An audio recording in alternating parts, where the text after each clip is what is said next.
You're watching America Trends. I'm Mary Burt Godwin, and we love having our next guest on. She is the creative director and content strategist for Strut Communications, Gabriella Layne-Avery. Welcome back to America Trends. We love having you on. Hi, Mary. How are you? I'm doing great. How are you? I know you just had a car accident recently, so I'm glad that you are okay and everything's okay, right? Yes, thank you so much. Thankfully, it wasn't an accident where I got hurt at all. I definitely wish I could have been there in person, but I will come next time, as I always promise. Yes, absolutely. Well, I'm just glad you're okay, and things like that are scary. So, you know, I'm just glad all is well, and we're happy to have you today. So we've got some big topics to talk about. But first, I want to say congratulations, because I looked on social media, and there you are, not on your own feed, but on Chase Bank's feed, chasebank.com @Chase. That's pretty cool. So you did a campaign with them for their small business campaign, right? So talk to me about how you got involved with them. Yes, so Chase has a Chase Minority Entrepreneur Program that I was a part of last year. My amazing mentor, Lisa Dixon, she was my mentor in the program, and she works at Chase. And so she reached out to me and she was like, you know, that we love what you're doing and we want to spotlight you and your work for a Chase campaign that they were doing for Small Business Week. And it was definitely a huge pinch me moment, a very full circle moment, you know, to go from being a business owner to being featured on such a huge platform. So it was so exciting, and it was such an honor to be able to share my story with them, because I think it's very unique. Well, yes, and we talk on the show about authenticity, and we talk about, you walk the talk. You put out there exactly what you want your clients to be doing. All the tools and tips that you provide for your clients and for everyone that's following you, you do as well for yourself. Yes. And then it paid off, and here you are getting this recognition, and you are exactly who you are on your social media channels. You're bright, you have your opinions and your tips and all the things that you do. It's very, what do I want to say? I guess not obvious, but very clear who you are, and it just pays off so well. And so I'm just glad. Congratulations on that. And I think it's great for your clients to see that, because then they know you're a trusted source there. Yes, for sure. And I always love talking to you, because you always just are like congratulating and being so positive about all the exciting things happening. So I appreciate that so much.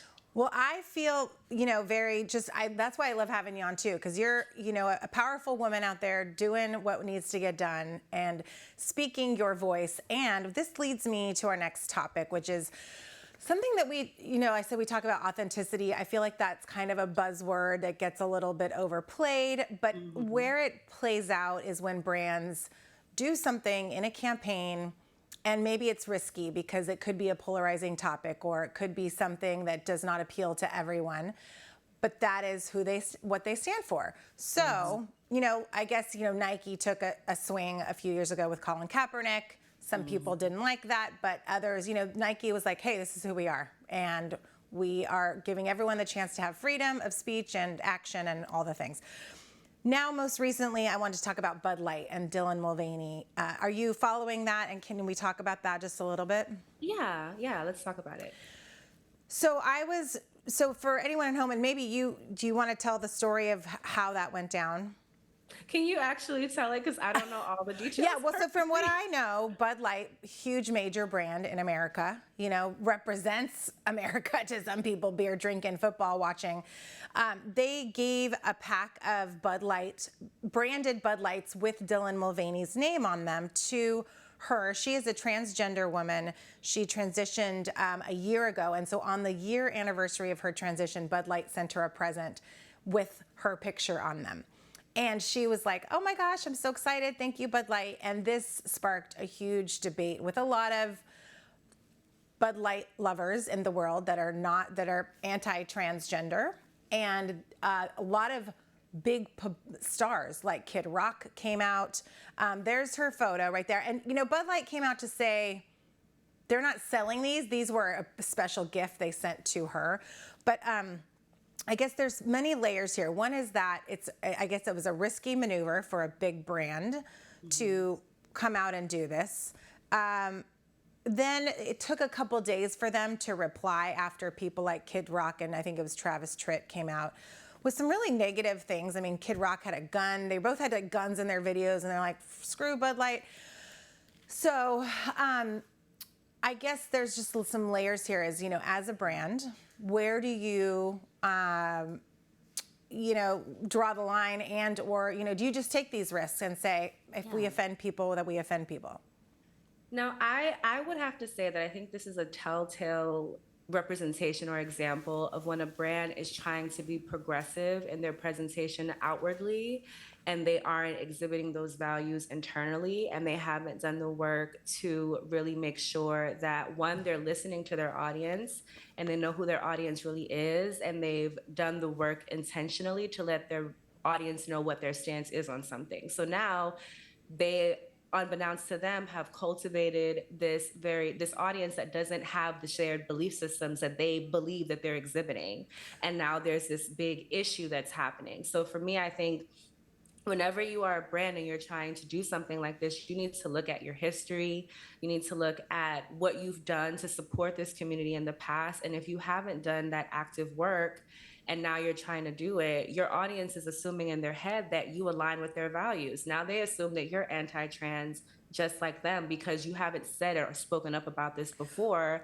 And I think brands are feeling like it's okay on social media to kind of just do these performative things and not actually showcase those values in everything that they do, and now it creates disconnect with your audience. So I think that's the first thing, is you can't just speak on things on social media without doing the intentional work and also listening and learning your audience. And if you find that your audience is anti-trans, that doesn't mean that now you stick by that and you're anti-trans or anything as well. It means that now you have to do the work to shift your audience and shift your messaging to make sure that those two things align. I just want to jump in on that topic because it's funny because I saw another video by a gay man that came out. He wasn't trans, but he was a gay man, and he was saying, why is Bud Light trying to get our audience? There's not one gay man that's ever had a Bud Light. And he was making a funny joke about it. But it kind of speaks to your point of like, who is the Bud Light audience? And, are they just doing this to hop on the bandwagon? Mm-hmm. Do they really authentically want to reach this audience? I mean, it's a very questionable. I do want to read one thing that they wrote. It took about 5 days for them to come out with a statement after all the hullabaloo. But so it said, we never intended to be a part of a discussion that divides people. We are in the business of bringing people together over a beer. And I do love that comment and that succinct way to say, hey, we are here, we want people to enjoy a beverage together.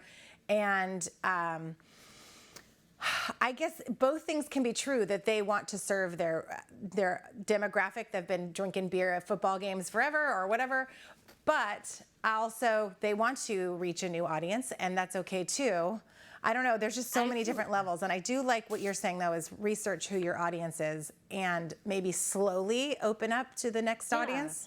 And also realize that we are in a phase of the world where audiences are so vocal and everyone has an opinion and they want to say it loud and they want to get, some attention from it. And so sometimes that's the case too. Sometimes no matter what you do, even if you do the exact right thing, you're going to get a lot of negativity.